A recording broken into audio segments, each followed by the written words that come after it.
Yes, please. Okay.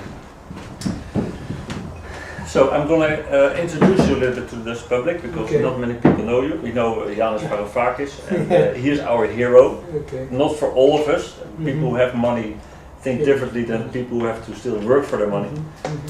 I'm glad to hear that you're actually you're part of the government, right? You're Secretary General I'm Secretary General of the Ministry of Finance for Fiscal Policy, one of the 5 Secretary Generals that are in the Ministry of Finance. But you're going to leave, you said in the talk. Yes, I mean it's a matter of days. I'm going to leave for to become Scientific Director of the Center of Economic Planning and Research. So yes, I'm leaving. Okay. You have been a representative in the negotiations in Brussels in the Eurogroup Working Group. What can you say about the results of these negotiations? Did you get what you bargained for? Okay.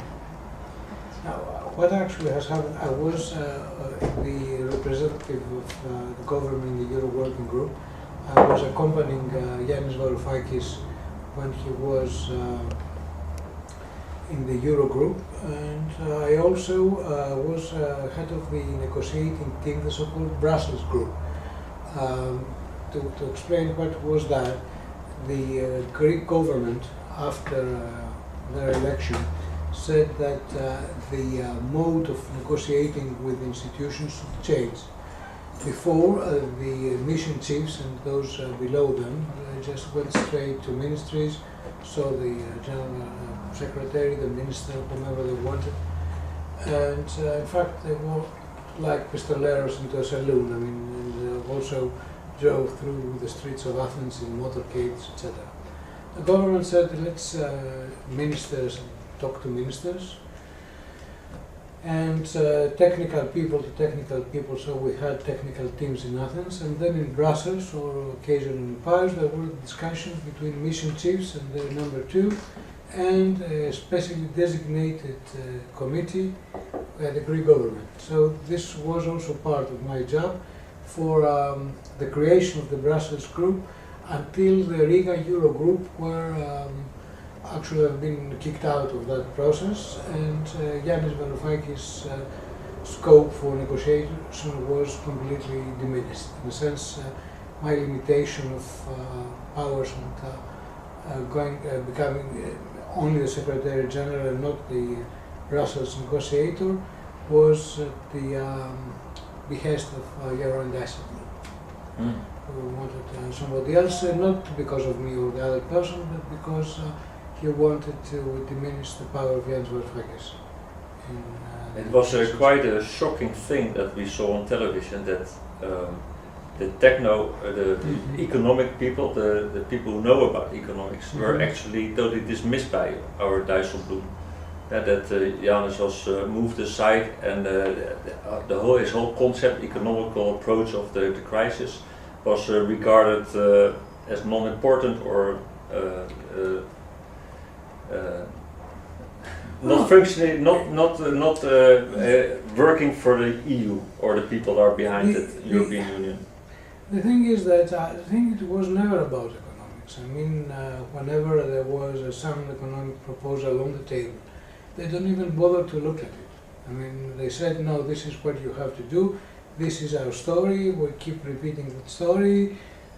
It's, like someone who bought soap instead of cheese and had to eat it because he had paid for it. This is something, and also there was a very strong punitive element in the case of Greece, because the issue was never Greece. Greece was not small enough so to be inconsequential. On the other hand, it was not big enough to have an impact on the economics of the European Union.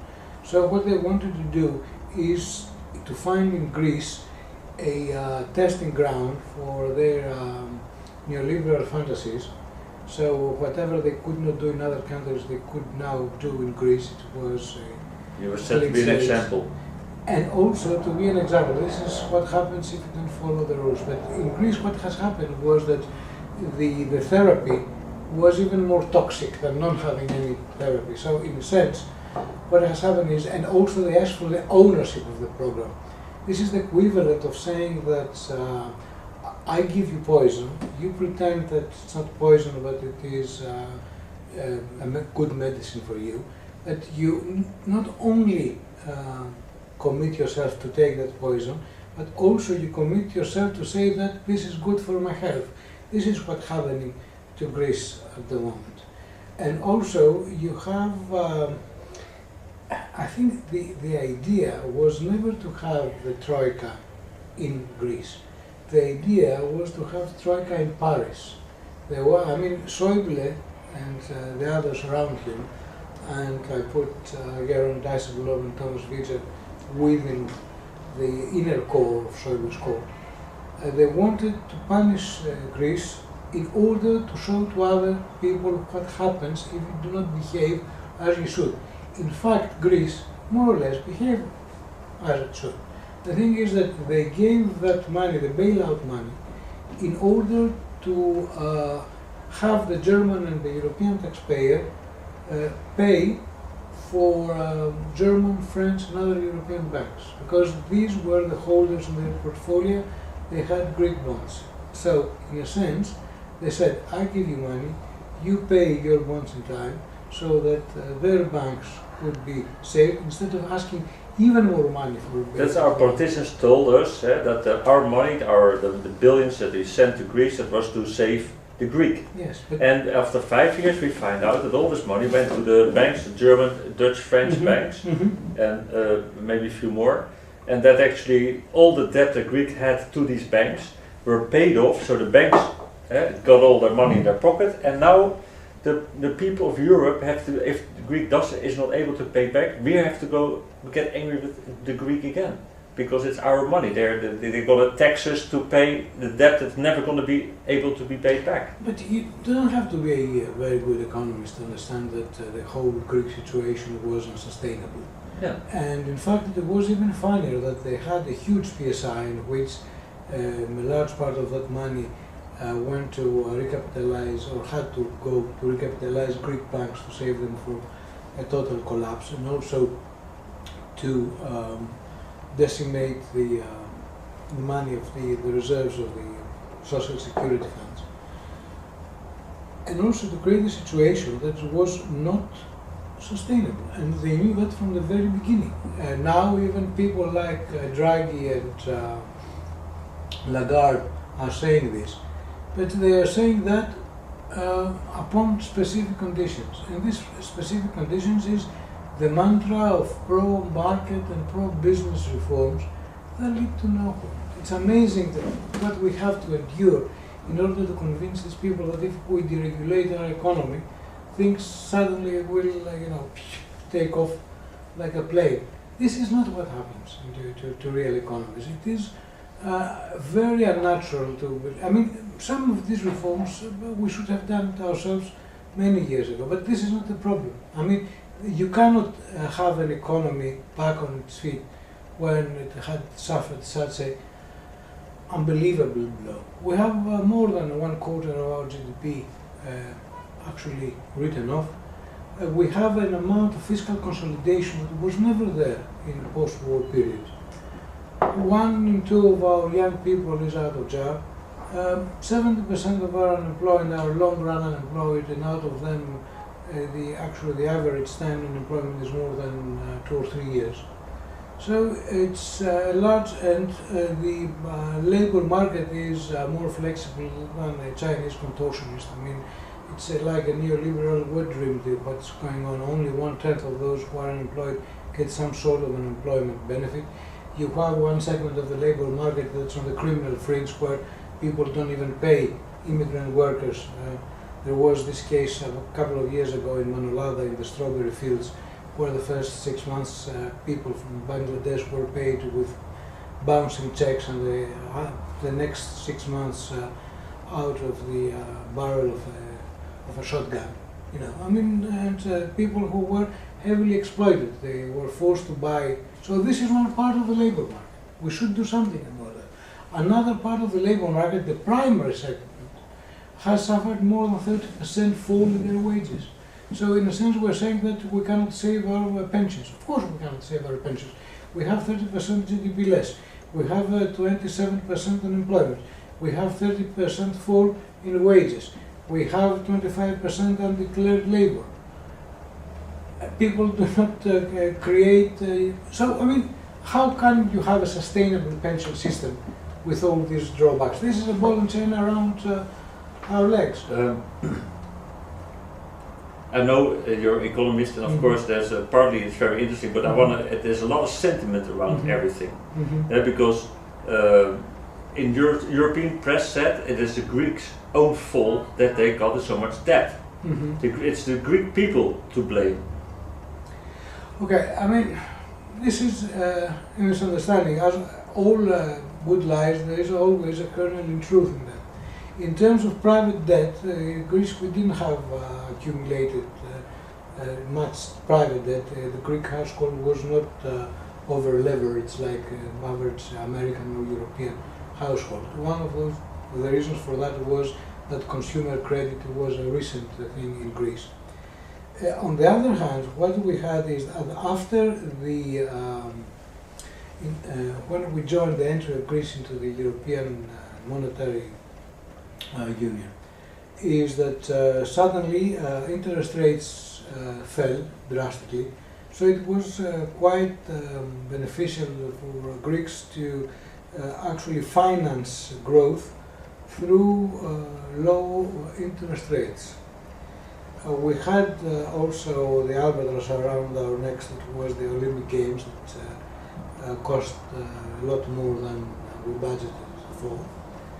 And also, for political reasons, even though we knew that our public expenses were more or less around the average of the European states, even less, in terms of public revenue, we were chronically deficient. And because it wasn't only the tax evasion, the tax base was not broad enough, and in fact for political reasons, a part of some sort of peculiar clientele, the Greek governments did not usually collect as much taxes as they should. To be frank, what the Greek state should have done would be to broaden the tax base, have everybody pay VAT, have everybody go after tax avoidance and tax evasion, and reduce the average VAT rate. And then also, in terms of social security, reduce the average social security contribution, but also crack on social security contributions evasion. So you take some responsibility. In a sense, yes, of course. There is nothing without part of it, but. But are the Greeks lazy?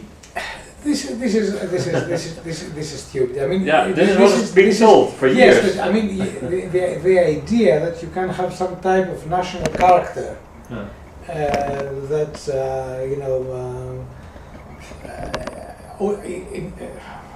apart from certain natural characteristics, that the average Dutch is about 10 centimeters taller than the average Greek, for example. These are statistical. On the other hand, if you look, for example, at OECD working hour statistics, Greece tops the table. Yeah. So it's by far the country where people work harder than the rest. In fact, it's another Greek who is responsible for the fabled Aesop, who was a slave from Phrygia, who said the tale of the ant and the grasshopper. Okay? So the Greeks were the grasshoppers, and the Calvinist North being the ant. Now they have to bail out the lazy and reckless and irresponsible grasshopper. The thing is that you have grasshoppers and ants everywhere. And in fact, it is the ants of Greece that are called now to pay for the grasshoppers of Greece and the rest of Europe. To give you another example, in other countries where they had the bailout, there were countries that have much lower public debt to GDP percentage than even Germany. And what they did was that they erred on the neoliberal side. Their market was too unregulated. They had banks that eventually lent irresponsibly, and they led to a bubble that has to be financed by the average Spaniard or Irish taxpayer. In that sense, were they grasshoppers? No, they were not grasshoppers, but they were, I don't know, more ravenous insects than grasshoppers. So you sound a bit tired for everything. Huh? This is what has happened to Greece. Is it hopeless? What happens to Greece is that you are in a hole, and instead of throwing you a rope to get out of the hole, they ask you to dig deeper, and maybe if you go through the center of the earth, then you go through China and go back to Greece. I don't know. This is something that instead of realizing that austerity does not work, fiscal consolidation works in the opposite direction, that these people have this obsession, this idea fix in their minds that works, and they keep asking more and more and more austerity. This is the only way that can save you. Now you will find ways to make the sell out of your houses easier to the bank. This will lead to a sudden collapse to everything. So what they want, yes. Do you think that the people in the EU are stupid, or is this what they want? No, What do they want? They're not stupid. They're not stupid. Those who are stupid, they write the appropriate articles in the Bill Zeitung. This is, and they just pump them and psych them up. This is also a great disservice that many European politicians did. They started in order to save their own political skin. They started creating hatred or contempt for other countries' people. And now, when they realize, or now they see that it could have been another way out, it's very difficult for them to actually eat their words, so to speak. Were they stupid?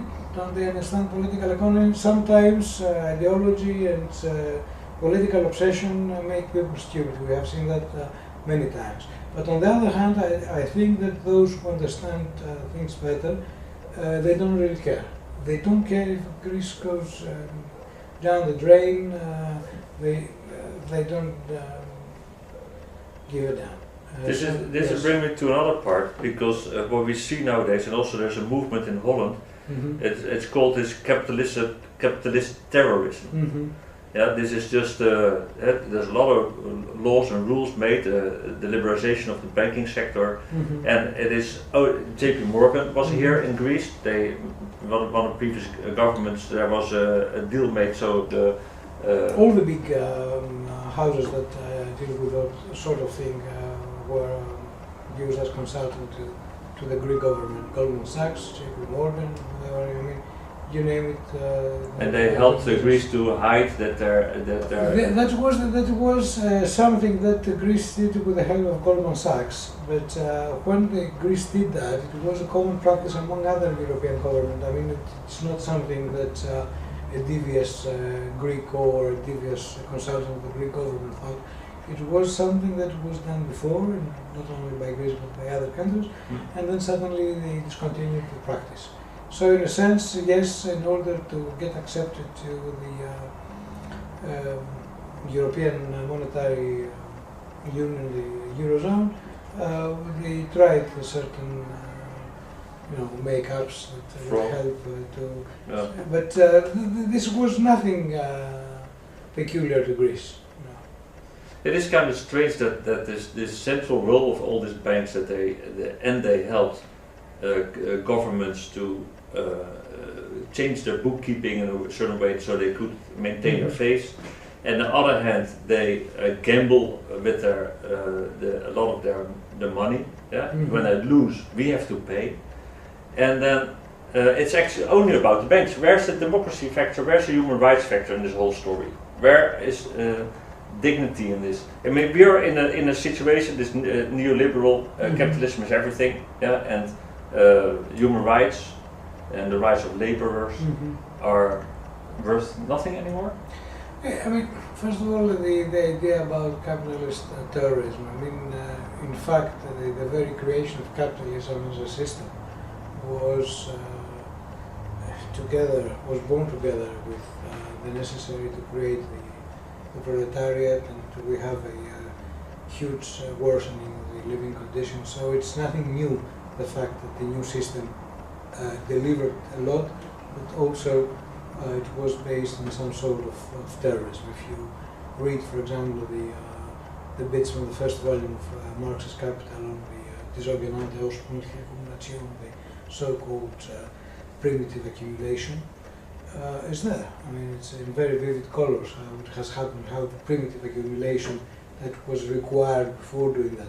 Now, with the banking sector, the beauty is that during the capitalist period, the vote for the masses has been won, at the same time the vote has been lost. And they made sure that the democracy through vote would have been lost, because otherwise you would have a regime that would follow the wishes of the people, not those who thought they were their betters. So at the moment we have, and this is something that the left always proclaimed, that you cannot have true democracy unless economic and social liberties are first secured. It's you know, what is the point of giving you the freedom? I mean, even in ancient Athens, one of the first things that Pericles understood is that you should pay those who could not attend all the necessary places of vote if they had to go to their own assets to take care of them. So he paid them money in order to be there and exercise their political rights. So at the moment, what they used to say that, you know, the communists will come and take your house, and that's the bank that takes their first domiciles, their houses. So it's and also regarding the question about statistics, the banks, and all that, we tend to forget that measurement is never innocent, and also it's something that is quite new. The measurement of the so-called national gross domestic product is pretty much a 20th century thing, and there is no unique way of how you can do that.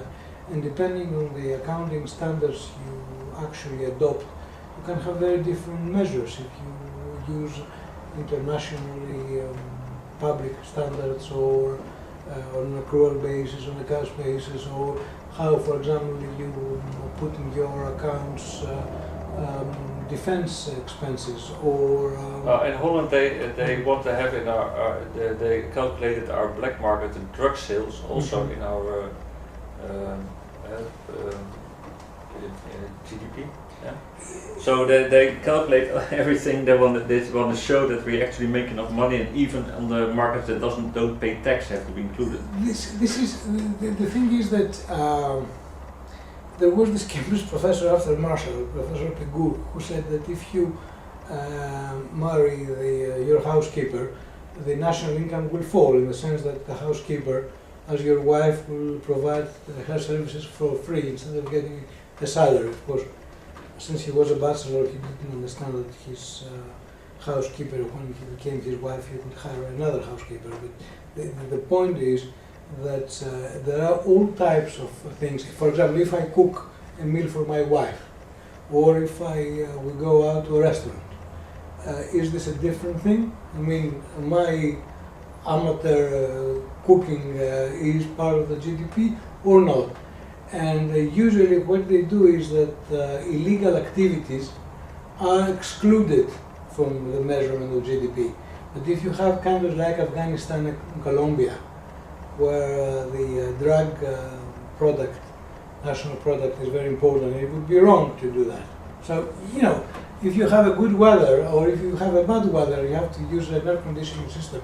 How you can compare the two countries? The one that has an extra expenditure for air conditioning, the other because there's a temperate zone. So it's the way you compute it. Sometimes there are bona fide accounting problems. Sometimes there are things masqueraded through creative accounting. And what you're actually addressing is that all these economic concepts, that they're all flawed. They're not. You can't. It's just an idea concept. You can never be precise. Yes. You never actually know what you're doing. It's just a kind of. It's like a make-up story and make it believable. If you quantify something, and you say my intelligence is 131.65, okay? Then you forget that behind the idea of intelligence is a lot of assumptions you make that are wrong, Yeah. okay? Or my fitness is 75. What does this mean? So, in a sense, quantification sometimes leads to credibility, which there is none. On the other hand, these are useful measures, but we have to be very careful and know what they mean and what we measure with that. Now, if there is the continuity in that measurement, and something goes wrong because someone wants to present something different, for example, there are people who argue that the Greek public debt is very small if you use a specific methodology of accounting for the debt and you use present values, for example. So yes, you have to be very careful when you do that. But it's not always fraudulent and it's not always truthful. It's in the hands of the politics. Politicians. They always try to make those who measure the national statistics separate from the politicians. There are always discussions whether to broaden the basis for measuring GDP. For example, if I paint my house outside or if I make do-it-yourself changes, are these going to be part of the GDP?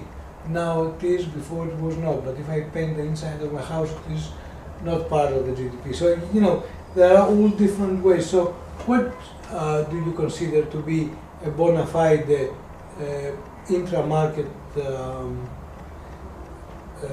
art that creates wealth? A huge discussion had to do, it was 30 or 40 years ago, or even more before that, regarding the work of housewives.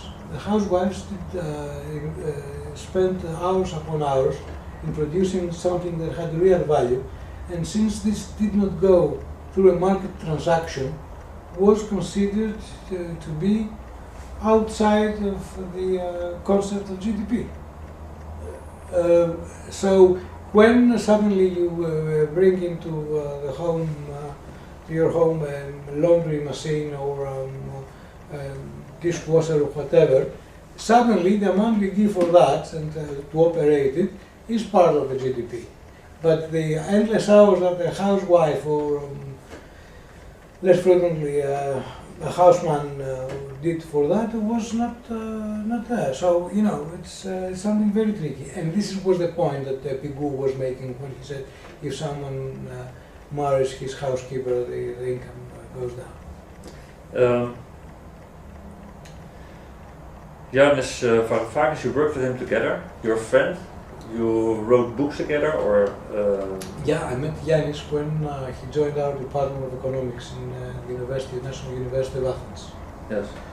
And I mean, Yanis brought a breath of fresh air in the department. I mean, his teaching methods were different. He had written a lot of stuff that I've read before I met him, and that was first rate.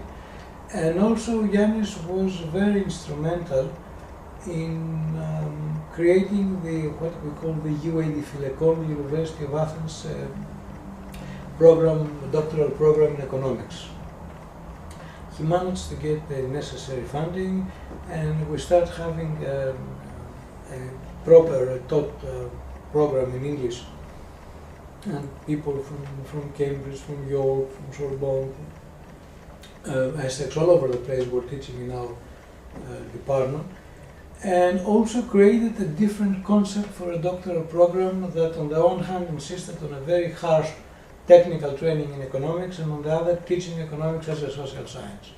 This was something that was novel at the European level, I should say. If I understand this, the thought that I get in my mind is that actually people who work create value, and that the economics is all about how to shove this value around, and the respect for the laborer has disappeared. I mean, when a carpenter or a grocer or a farmer creates value by his labor. Yeah, and then it gets into this top layer market where bonds are traded and nobody cares about the labor anymore. This is the social part of economics what you're referring to. What Jan is. No. Sorry, This is a very good question. But if you want to do economics as they are being practiced today, you have to have a very good knowledge of modern economics, which is an economics that the price theory is not does not depend on the theory of value. Okay. Now, in economics, there was this change of paradigm at the end of the 19th century, after the so-called marginal revolution, 1871-74, and then the creation of the neoclassical school of economics that eventually became the dominant and the unique paradigm in economics. Before that, in the tradition of classical political economy of Adam Smith, Ricardo Morris, and Karl Marx, you have a theory of value that was based on labor. That it is so. For example, in Ricardian political economy, it was the relative prices of goods that could be reproduced by using human labor. Depended on the amount of labor that was incorporated directly or indirectly in these goods. In the case of Marx, and it's a more complicated notion of labor, what you have is, on the one hand, the sphere of circulation and exchange, commodities are exchanged at their equivalent value, but then at the hidden abode of production, as Marx said, there is the possibility for exploitation, where the value of labor power is different from the value that the worker offers to be incorporated into the commodity. Now, this is the old theory of value. In neoclassical economics, what you do is, in fact, you can have theory without production. You can have a pure exchange theory, where values are exchanged, where you have the owners of the factors of production who go to the market, and eventually they are the same people who do the consumption, and through a process of general equilibrium, which can be very technical to describe, you create the new reallocation of resources. So there is no real value creation. In fact, even the word value is not used.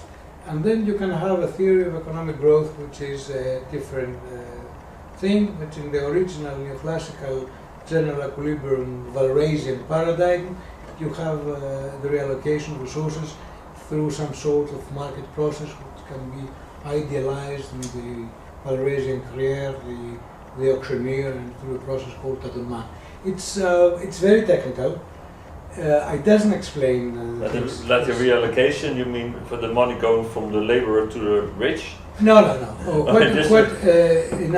There is also another difference. In classical political economy, you have a very good knowledge of.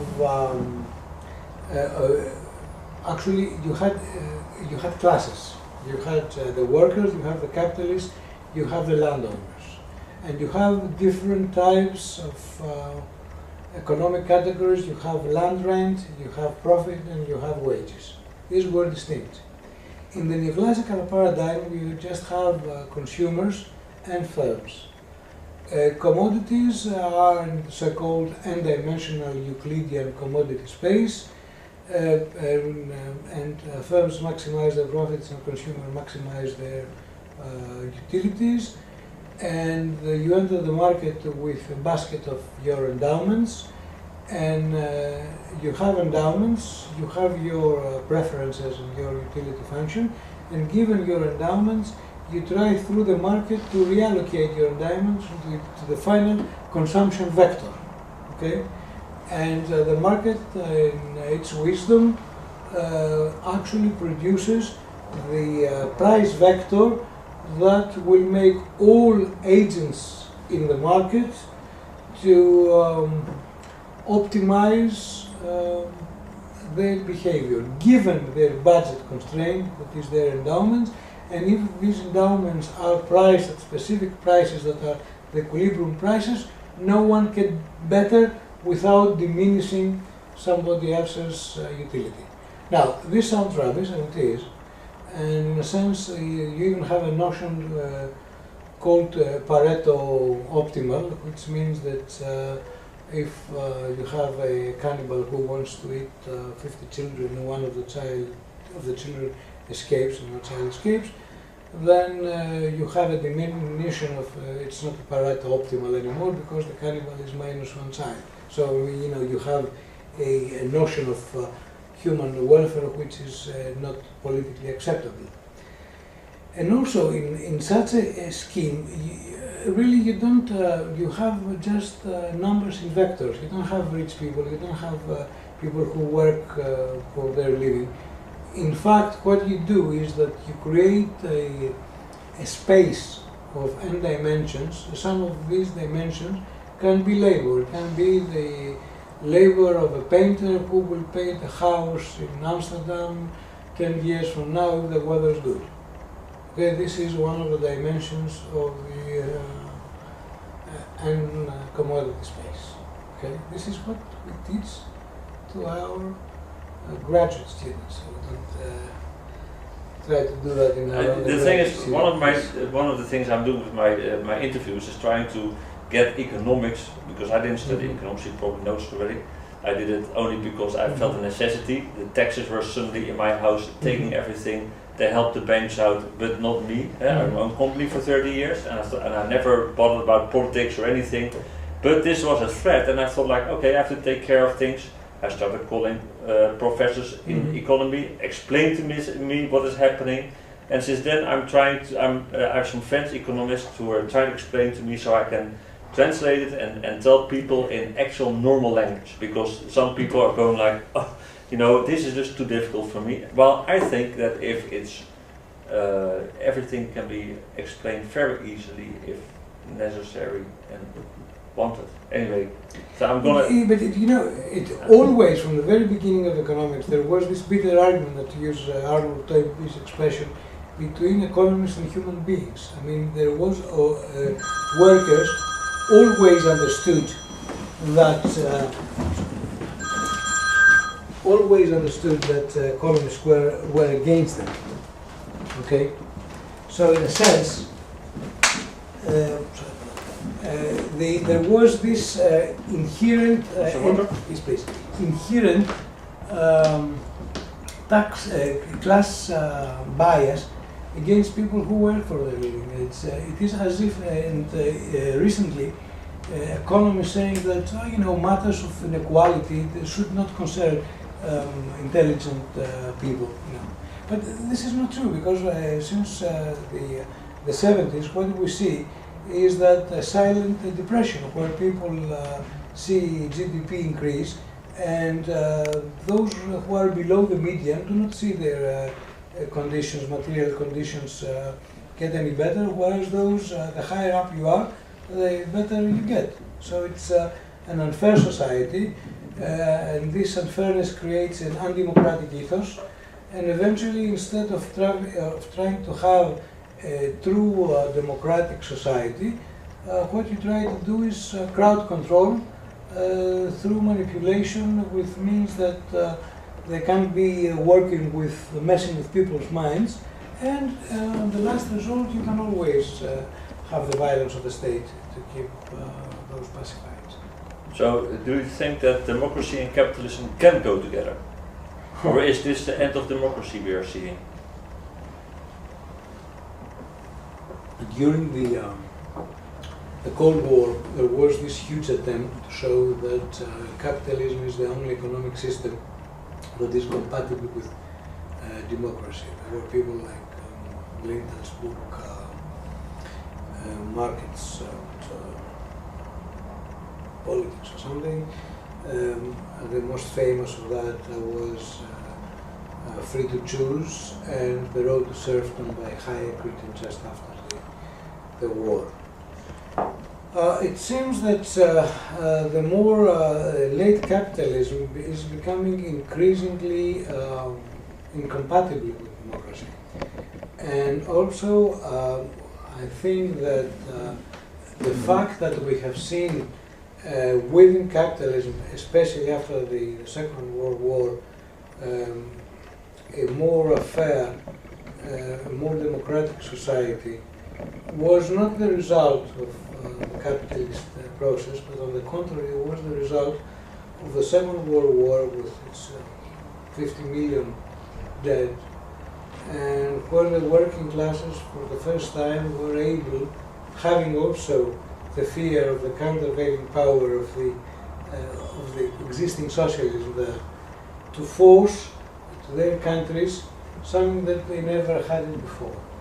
Not to die like a dog when you get old after many decades of work. If you have a child that he or she are clever to be able to get a degree and make this possible. If you have a disease, you can go to a hospital and don't care whether you can afford it. These were issues that were for the first time unheard of, and they were forced by the working classes to the governments. But not because the free market was there, not because politics somehow miraculously made these people ask for that. In fact, for a very long time, even after the Chartist era, people said that only male citizens could vote, and also those who had property above a certain level. It was what the French called censitaire. Otherwise, if you let the poor guy vote, he would vote to get the rich man's money into the state and get his own pocket. So how can you trust people who are educated, responsible, female, or what have you, vote? It was a kind of elitaire meritocracy. There is a very good book by Michael Young called The Rise of Meritocracy, written back in '59. And he explains how the revolutionary end of a system based on a pure meritocracy. Okay? And what it looked like? In fact, it wasn't sustainable, and there was a revolt of the masses, and all the elites actually, the whole system of meritocracy crashed. Meritocracy is an ideological idea. Plato, for example, tried to have this. The four shapes of democracy.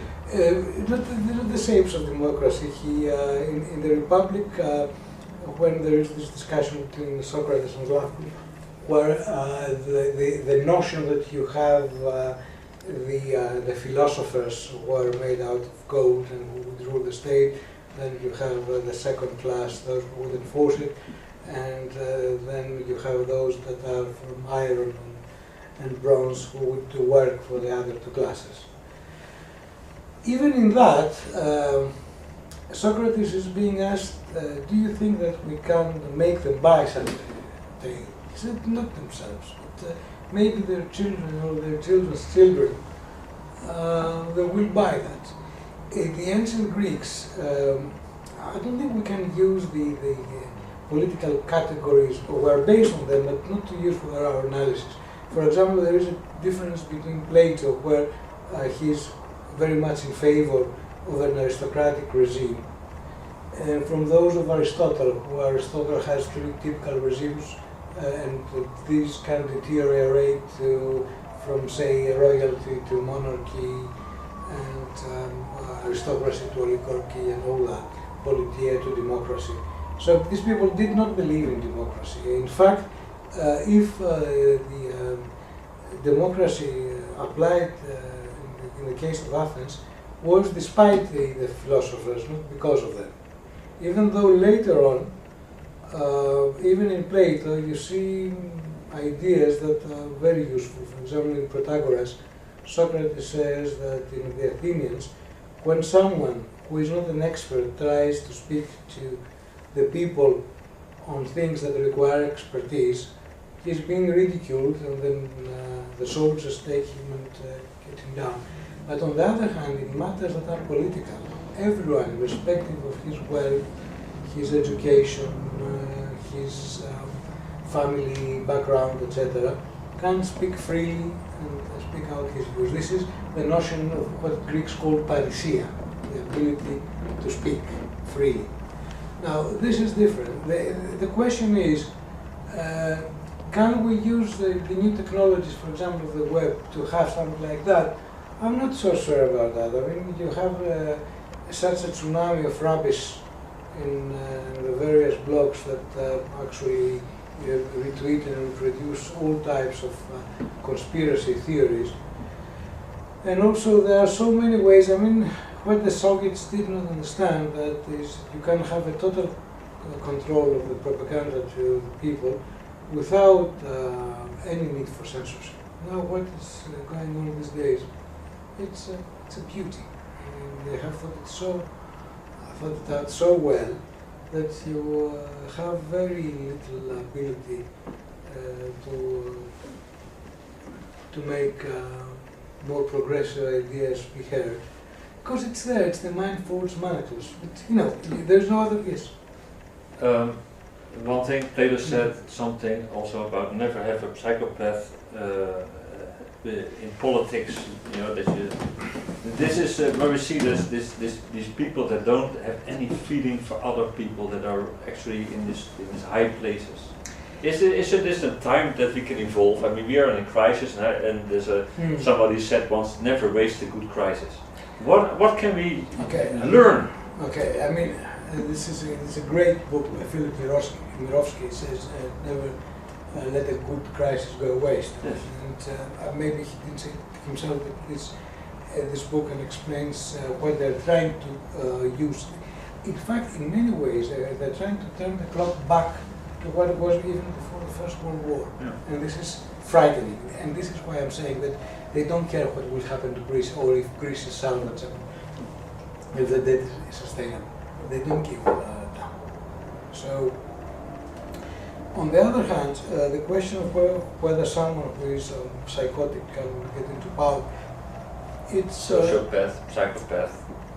Okay, I mean, sociopath is more likely. It describes quite well the blunt and really unremarkable people who actually are running our economy. To give you an example, in Europe at the moment we have the Eurogroup, who is a body that has no legitimation, who is taking the true decisions. But this is power without responsibility, and this is Dijsselbloem's prerogative throughout the ages. So this is quite a problem. To give you an example, when there was a Eurogroup, and they said we're going to have this to see what we're going to do about Greece without the Greek finance minister, Jens Varoufakis at the time. And Jens said, hold on, you can't have a meeting. This would be illegal. I demand a legal counsel on that. And then in a quarter of an hour later, they, full of smiles, they get back and say, oh yes, our lawyer said that we don't have a true existence, so we can do whatever we like. So, okay, so in fact this is very obvious that we have people who are there, they have no democratic legitimation, they can take decisions that affect the fates of hundreds or tens of millions of people, and then they care for their own careers. And there is a system that allows that, because now you and another thing that all conservatives manage to do is that it's like mountaineers, where they put these little spikes on the face of the rock, they consolidate their position and they go for the next yard. So what they do is that whenever they consolidate their political position, they put neoliberal reforms as part of the constitution. So it's like a fish trap. The fish can go in but can never go out. So this is what they're doing, and that says a lot about democracy. For example, they said that governments and to the same extent the electorate cannot be trusted to have an independent or politically controlled monetary policy. So you must have independent central banks. Why independent central banks? Monetary policy is a very important part of governance of the people. The people should have a say of how their central bank is running, not by people like Draghi and the rest. Did you hear in Holland we have an organization, it's called Our Money, that had 114,000 signatures to get the money creation into our parliament. Money creation by commercial banks, not by the central bank. Did you hear about that? No, I didn't know about that. I mean, the idea that you can create your own money, it's not old, it's not new, and it's not even late. No, this is not. They're saying that they want the money creation in a fourth power in the government. So it shouldn't be controlled by politics. It shouldn't be controlled by private banks, so that the amount of the volume of money is being controlled by an independent group of wise men who say that they care that we don't get any housing bubbles or any other bubbles in the economy anymore. Also, besides that, and that's another economist in Holland that says that interest is the problem. So because the banks say 96% of the money that's created is created by commercial banks, they charge interest over that. And their interest is, of course, to create as much money because they earn more. That created the housing bubble and compound interest. So the moment that you have a system that all the money is created out of debt, by going into debt, and then actually it has to grow more and more to pay off debt. In a certain moment you receive a ceiling that Wolfgang Streeck actually explained very nicely by either inflation, you can go to a certain amount of inflation before people lose trust in your monetary system.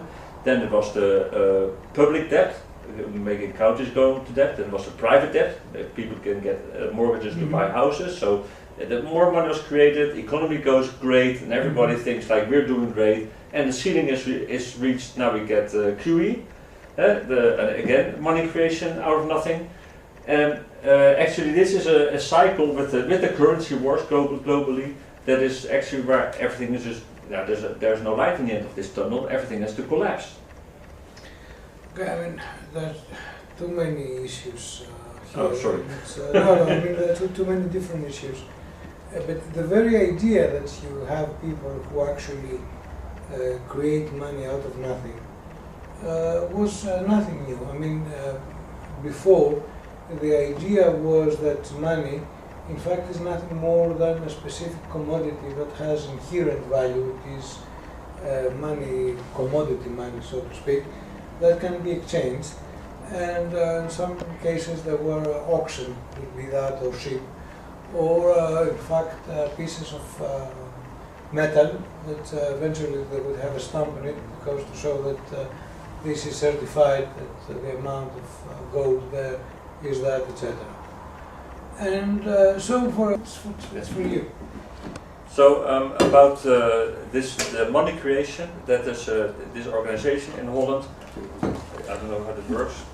There's coffee in this Holland. Yes.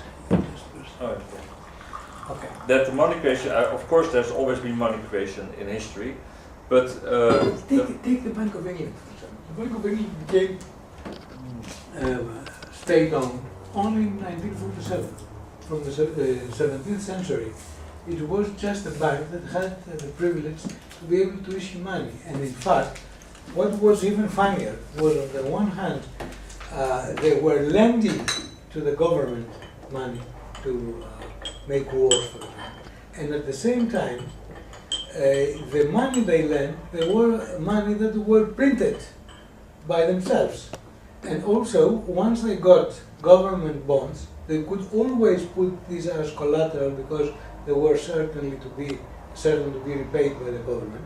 And they could also get liquidity by government bonds. So they had it both ways. And of course, from not only as a person, but politically speaking, I'm very mistrustful of those people who present themselves as elites.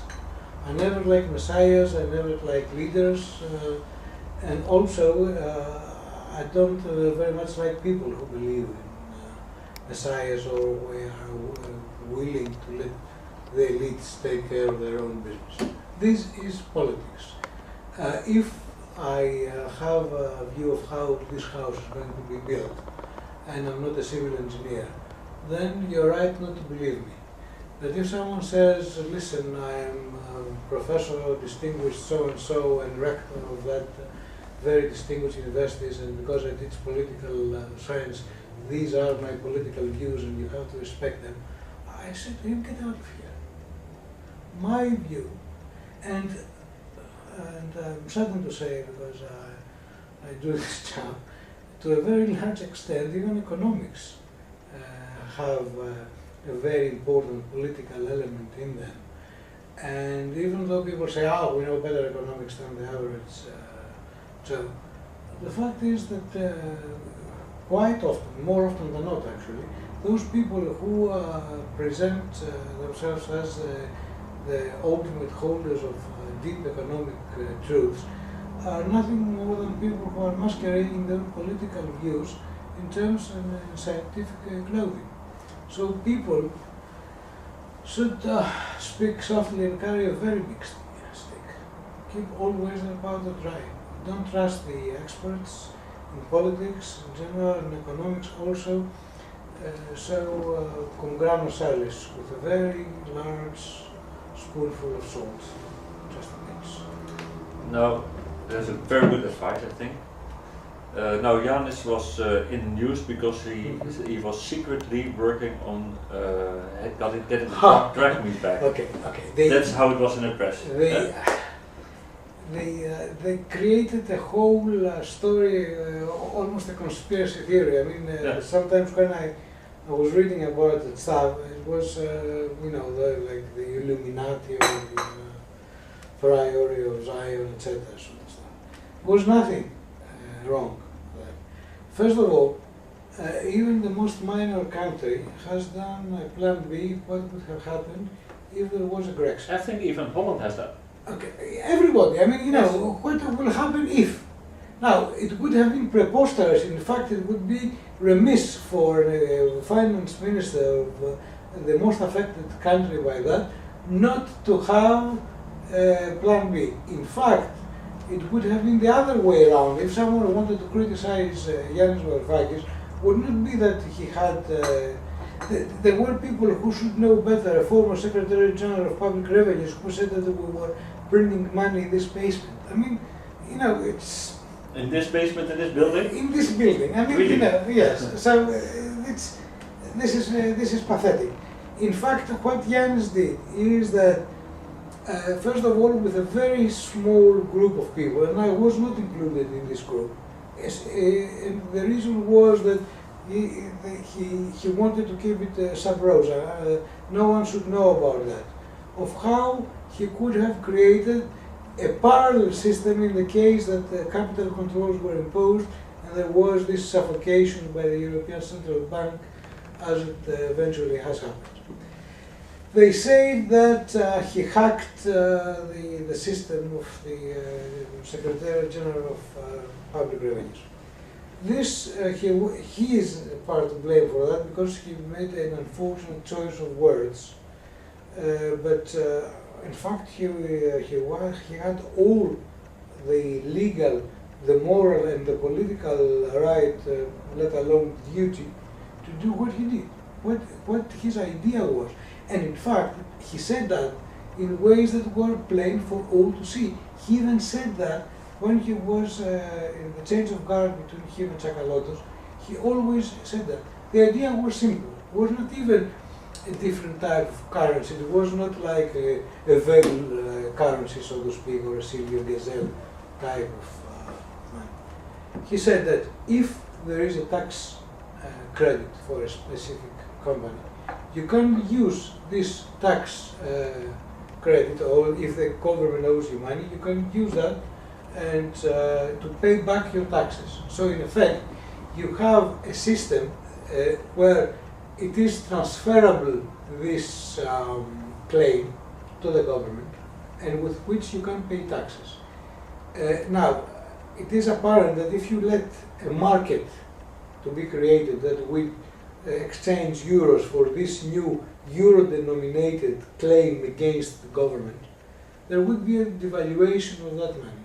And possibly the government would have to honor part of their obligations in terms of this type of money and say out of 300, 200 will be in euros and 100 in euro-denominated tax claims. That was all that was in it. So in a sense, they would create some sort of breathing space within the general scheme of things.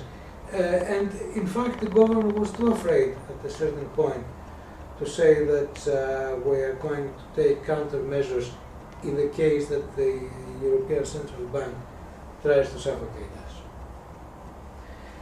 And this is the problem, that we're now, with hindsight, we can see that even though entering the Eurozone has created an important wave of surf of growth that we have followed, when there was no fair weather anymore, we paid the price of joining the Euro and paying the price that we are not in control of our own money. So in effect we work as a debt colony and we have no economic sovereignty. This is as simple as that. And now when we have given everything, we have no choice but to condemn our people to misery. I don't think the crisis since the last 6 years, it has been the so-called Troika has been working for Greece. You sold harbors, you sold islands, your table silver, is that true? You sold assets of Greece that belong actually to the State Republic? Okay, the question is, did it happen and did it reduce your debt? What I see is your debt only grew the past 6 years. Of course, it didn't go down. Because you don't with all the help. You don't create the conditions of making the debt sustainable. The thing about ports and good real estate is that in order, first of all, they cooked out of nothing an impossible number, about they said 50 billion that could be financed through sale of public assets. There is not anything fetishistic about public assets, whether certain assets should be in the hands of the government or of the private sector. But what we are seeing truly is that these assets are leaving the hands of the Greek state and going to companies that are owned by the German state. So in a sense, we sold the Greek organization of telecommunications, and now it's owned by Deutsche Telekom. So this is no privatization, it's Germanization of Greek. Germanization. Yes, it's not privatization. It came from the Greek public authority, it went to German public authority. The same would happen with the airports. We go to Fraport, Yes. and Fraport is a German entity controlled by the German state. So did it reduce the debt? Of course, because they pay for you money in order to do it. It reduces the debt, but all the ideological claptrap about being owned by the private sector improves the efficiency and what have you. It's wrong. I mean, there's a very good book by Matsukato saying the entrepreneurial state, which shows that the role of the state as an entrepreneur and as a booster of growth was quite important. And in fact, sometimes you have private ownership of certain things, especially intellectual property, that operates as a brake to the wheels of growth. So anyway, this is one part. Second, there were some really first-class assets, and islands. Islands, they're iconic. The Greek island. I mean, no one's going to sell Santorini or Mykonos. But we have sold one of the best real estates in Europe. The one is the previous hotel complex of Astir in Germany, which is really beautiful and used to function as hotel. Now it's going to be luxury residences for rich Russians and other. And another one was the ex-airport in Elliniko, where it was always a discussion of making some sort of metropolitan park. I don't know if this is a good idea or not.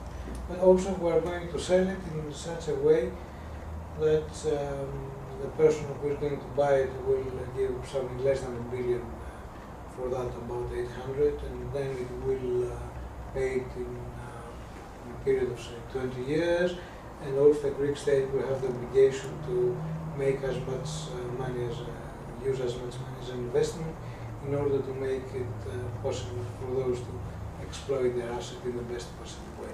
Now, to me, this looks as if we are selling the family silver at really fire sale prices. Fire sale, this is for nothing. If you get Yes, the money, because you put it back in. it's like distressed assets. You see, So Greece is being looted.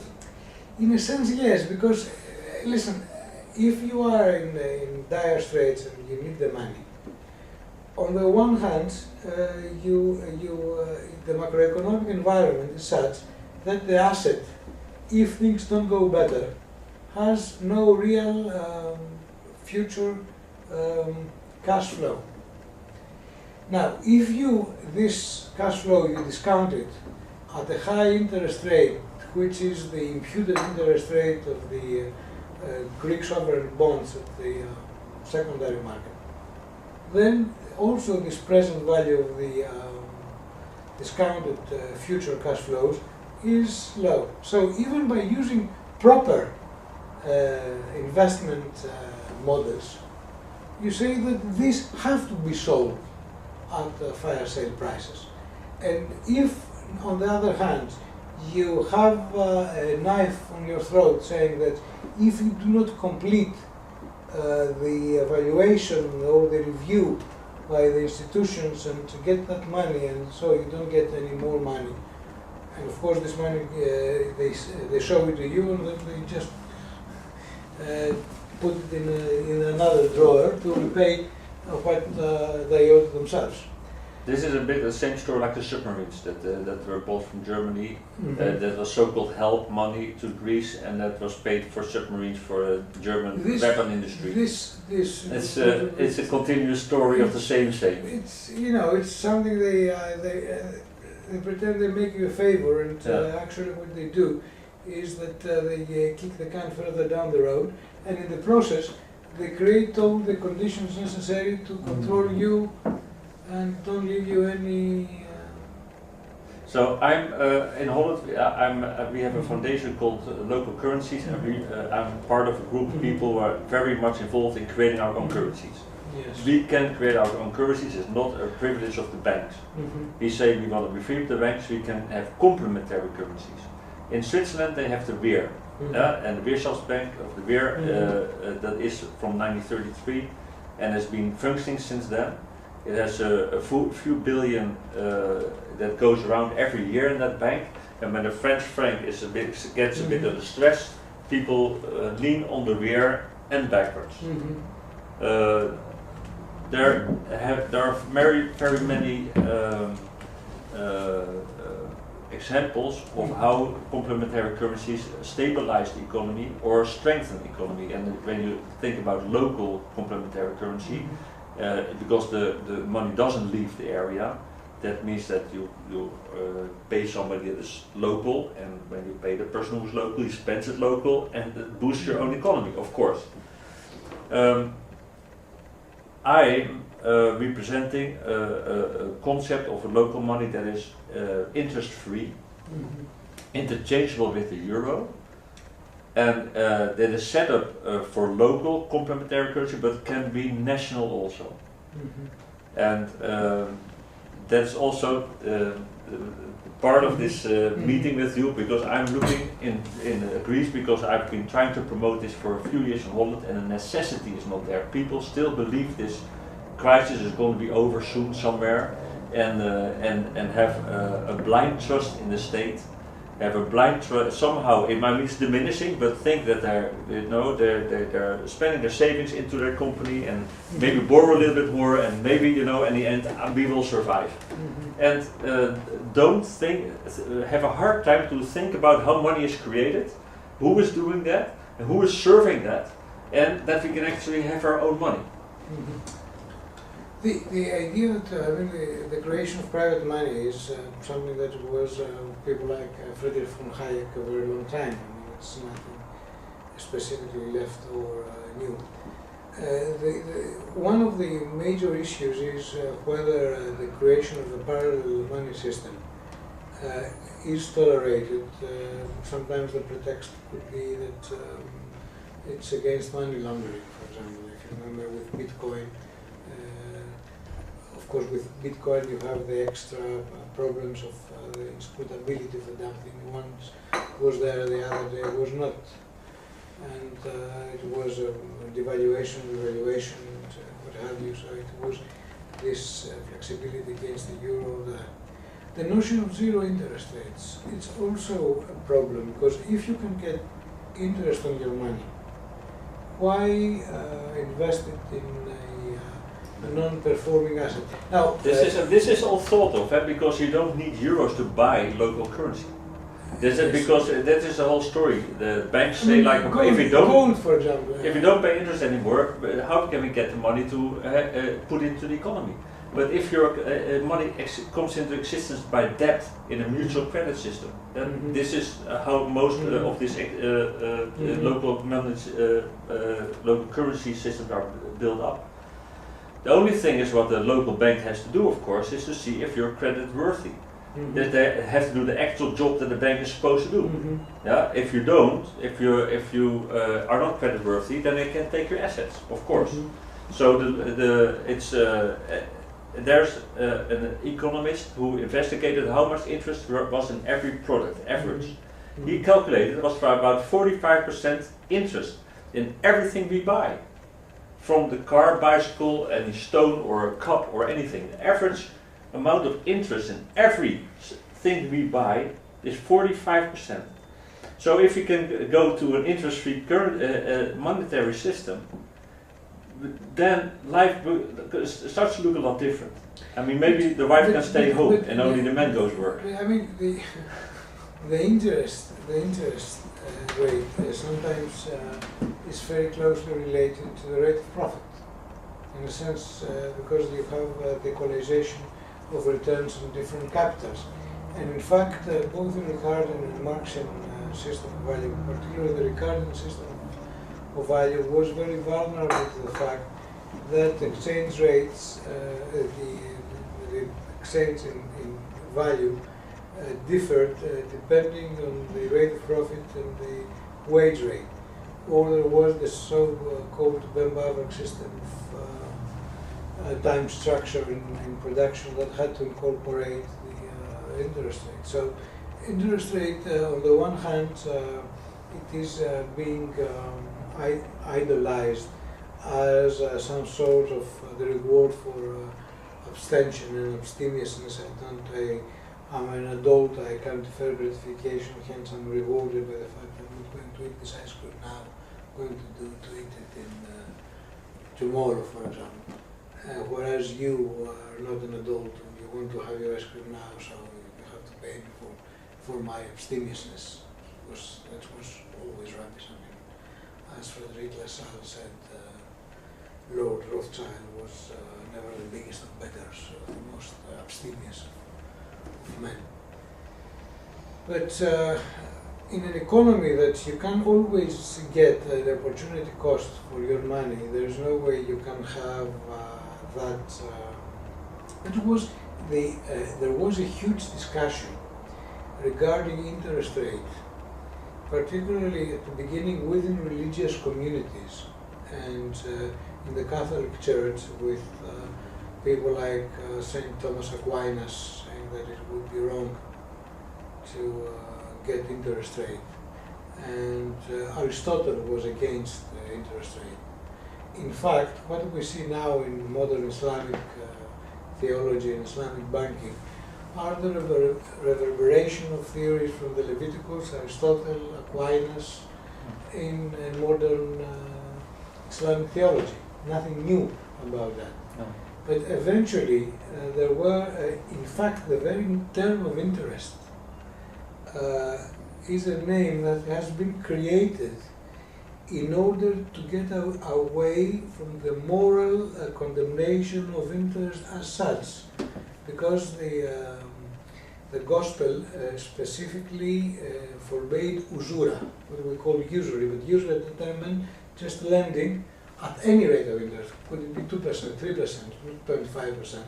Now we call it usurious, something that's a high interest rate.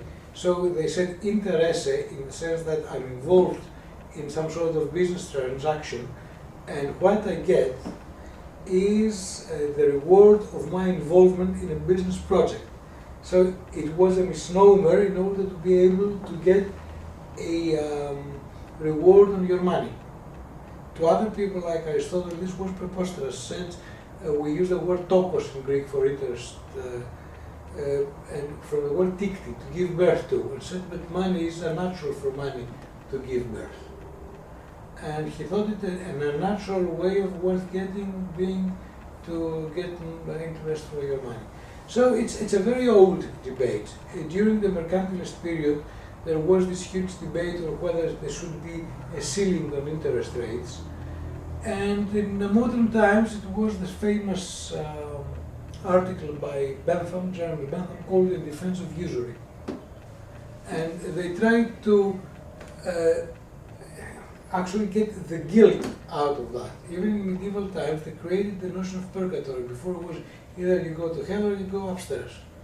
But since they wanted to say that the merchant or those that were involved in usurious activities, they had a half-way house between them, they created the purgatory for those who lent at interest. And they created all sorts of different explanations for lucrum cessans, tamum emergens, stipendium laboris, periculum sortis. These all were the scholastic names for accepting interest rate. So I do think that if someone has the chance to invest money in an investment that has the same risk level to another investment, on the other hand, outside a strictly capitalist environment, if you can create communities of people, that there are quite a few, even in Greece, that people can exchange. I can teach your children, say, English, and you can teach my children Dutch.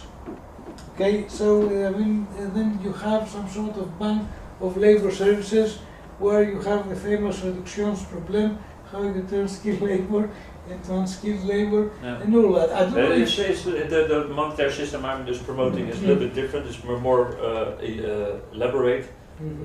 What you see in Holland, we have the top 10% that doesn't need to borrow any money anywhere. Okay. Yeah, the bottom 80% has to borrow. Yeah, from the top 10. That's why you see a shift of vermogen, of assets of the top 10% leaving the bottom 80%, and then the 10% in there, above there is just little in the middle. And on the top 10%, of course, there's a top 1% who's actually borrowing to everybody. Okay. Yeah, and that's their most profit of the interest is their profit. Yeah, but while we can work our whole life and still not get out of the situation that we have to borrow. And this is a bit of the capitalistic. Let's say that it's an interesting discussion. I like to have the discussion. This group in Holland wants to have the discussion, at least in the parliament, because and besides that, I would like to explain maybe after the interview a little schedule how this monetary system would work, because I think it for local areas and maybe even Greece. I look at the poverty on the street and it's I feel very sorry. So, I mean, the people are going through the dustbins to get something to eat. Anything that can be done. That, the situation is unbelievable. I mean, it's the first time in my life there's so much misery around us. And people, I've been teaching for more than 20 years now, 25 or something. And it's the first time I cannot say to my students that, if you do your what you're supposed to do, then you will be rewarded by getting a job or make yourselves useful citizens. I mean, even if you don't get a job. But now in such an environment, it's very difficult to find a job. And also, you cannot even become a useful citizen with all that misery around you. So it's everywhere you look. You see signs, shops that have changed. I'm not of those people who idolize tradition and things which they are. It's in a dynamic economy. Shops should close and new shops take their place and all that. And of course, even if there is many people become unemployed during the year, and if there is a good turnaround and they don't stay more than 1 month in unemployment, that's fine by me. Okay, this means that they are looking for a better job and the system is working. But if you have 70% long-term unemployed now, and 25% and people are discouraged and you have a fall in the labor force, no, this is not an economy. People cannot get money from the banks, even if they had a splendid idea to export to foreigners, to sell it as uniquely Greek, for example. So something has to be done. I don't know. I mean, I would like to hear more about how you envisage this system, whether it's different from other types of system. For example, is it? I'm sure you know there's something that happened in Austria during the interwar period in a town called Wedel, and then they had to be shut down by the central bank of Austria. And there were other systems, people that Keynes doesn't mention with a lot of respect, people like Sylvia Gesell and Major Douglas and the social credit movement in Canada and all that. But nevertheless, there were alternative systems, and at the beginning, even when in 1671 was this guy called John Law that was born. He was one of the first who tried to create a purely paper system that would create one of the worst bubbles in the history of mankind in the 18th century, the Mississippi bubble, and the whole system of public finance in France has been destroyed and was discredited. But on the other hand, given the horrible situation of the misery that has been created within the Eurozone, these people behaved in a very responsible way. They said that we leave that to the hands of professionals, and the professionals proved to be henchmen that came with their axes in order to finish off the country, if they did not succumb to the blackmail made by the Troikans. That's why, when we were discussing all that and people came to us with ideas about parallel currency, good friends, important economists, we pretended to be deaf because we didn't want to compromise our will to show that we stuck by our guns and we were all for Euro. But in a sense, the Euro people betrayed us and created all that and tried to.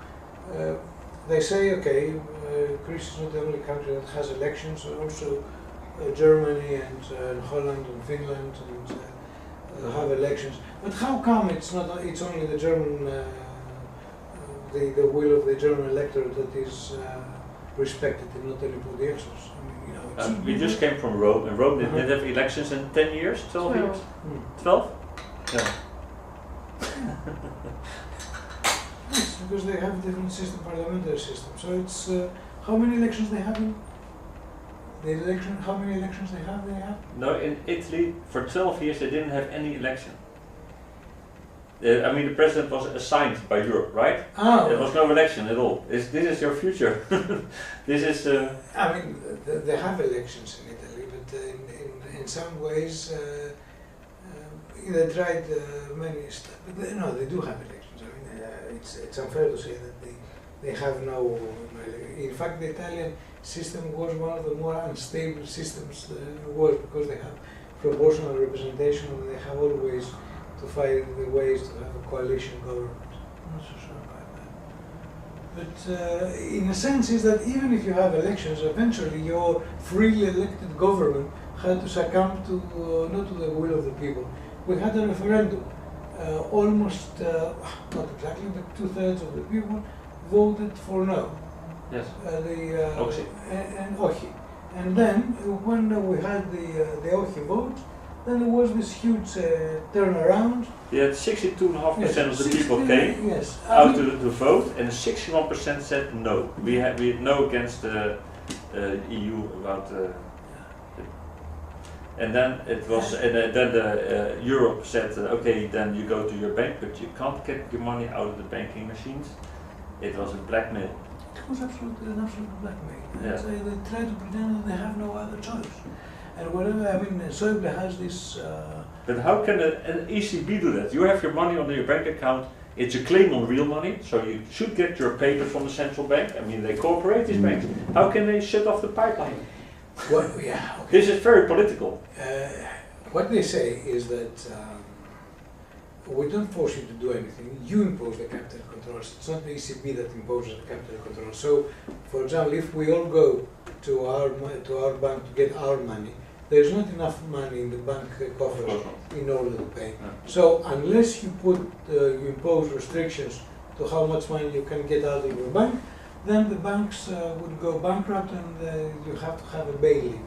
You have to say that you're going to take only so much from your money, and then you say those that have less than 100,000 or 5,000 for that matter are not going to get in this regard, in this issue, how many people have now stacks of money at their home?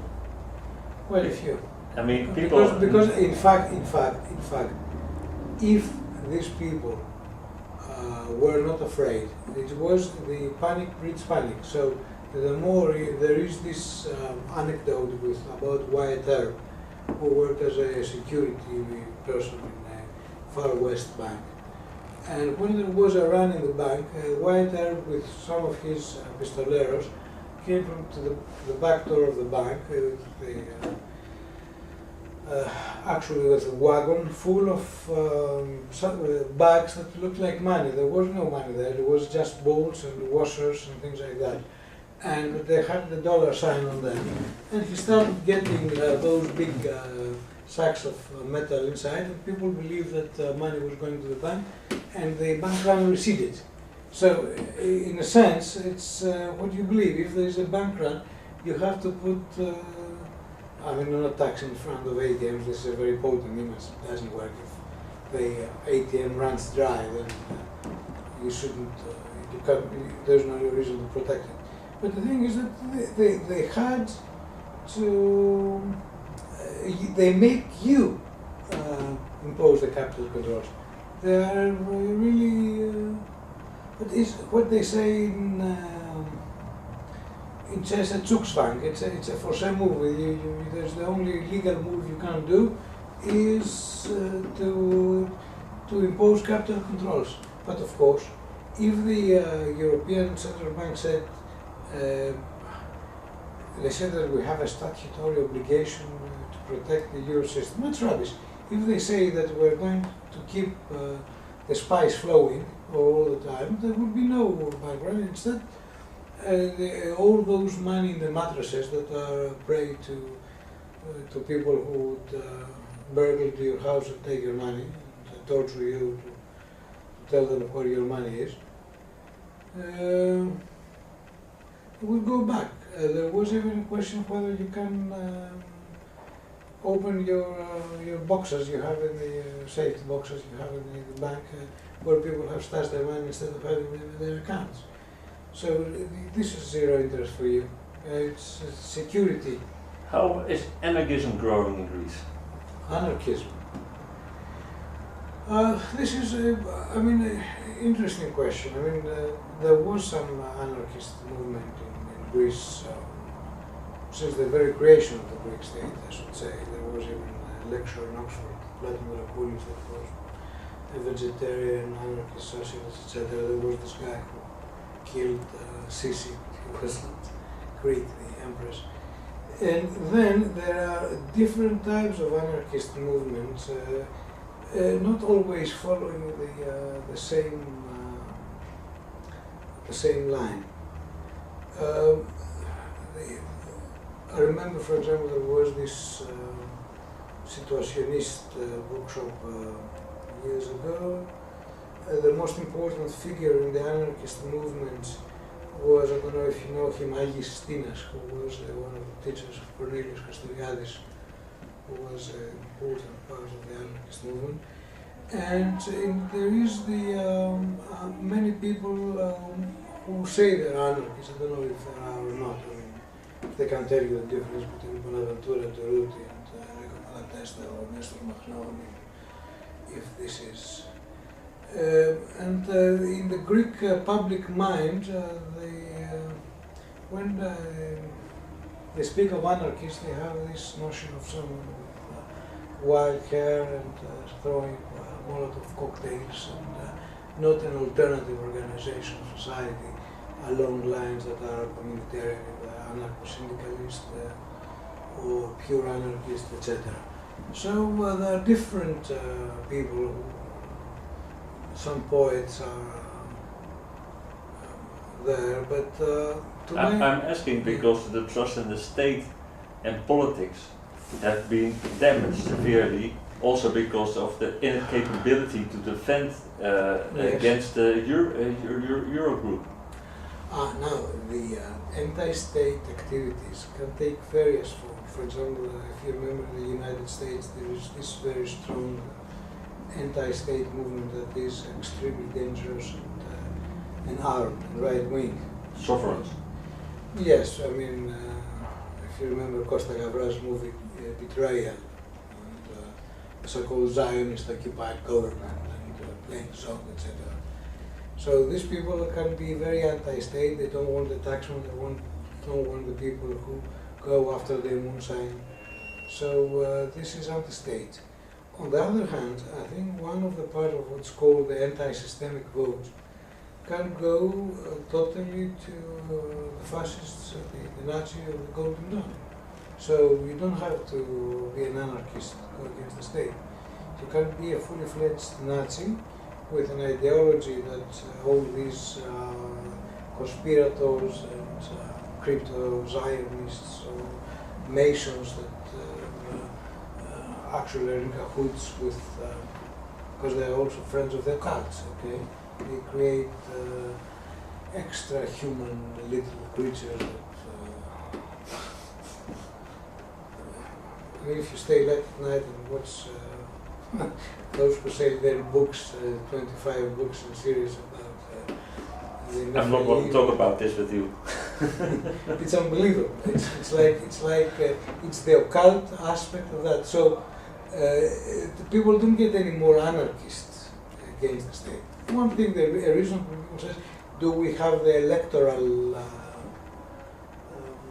power to get hold of the state and change the state and regain national sovereignty? This is the way people who are liberal in their views do. And of course, by liberal, I don't only mean total pro-market liberty, but to make sure that this liberalism works through human rights, through the right of people to live a decent life, so you have to guarantee social and economic rights. This is what I mean. There is another thing is about the anarchism. Anarchism has many faces. There are those that assumed a violent form against the state, even in acts of sabotage or in revolutionary periods like with the Ukrainian Makhnovchina or the Bonaventura Durruti and the Confederación Nacional de Trabajadores in Spain. It was a different thing.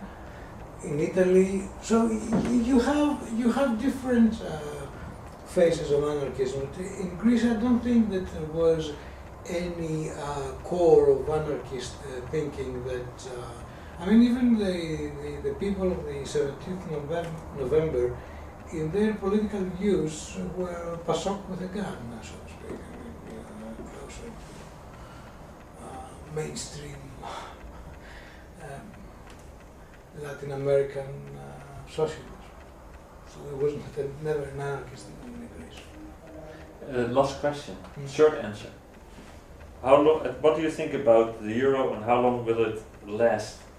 this whole I Euro think experiment. I think the historical run of Euro is over unless they do a lot of hard work to create the presuppositions for functioning Euro, which I don't think they're willing to do. I think that there would be some sort of exit, but not the Brexit, but the Euro exit. That's everything.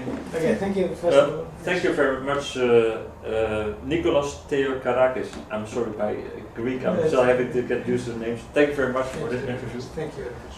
And I wish the best to Greece. We are working also, we are very much worried in Holland about the whole economic situation, about the power of the EU, the diminishing of the democracy, and the way the banks actually control our lives more and more. The taxations are growing crazy. And I really would like to help making the bridge, like Nicholas Theocarakis suggested, that we have the European unite against the neoliberals. And I hope somehow this interview can help to bring Holland and Greece and this movement together. Thank you. And, I believe that the democratic process should be such that it would allow the will of the people to be expressed. So if the neoliberals win by popular vote, so be it. But not to win and then consolidate their victories for the rest of time. Yes. So fight it out in a decent way. If they pretend to be liberals, let's behave like liberals. Yes. Okay. Very good end. Thank you. Thank you.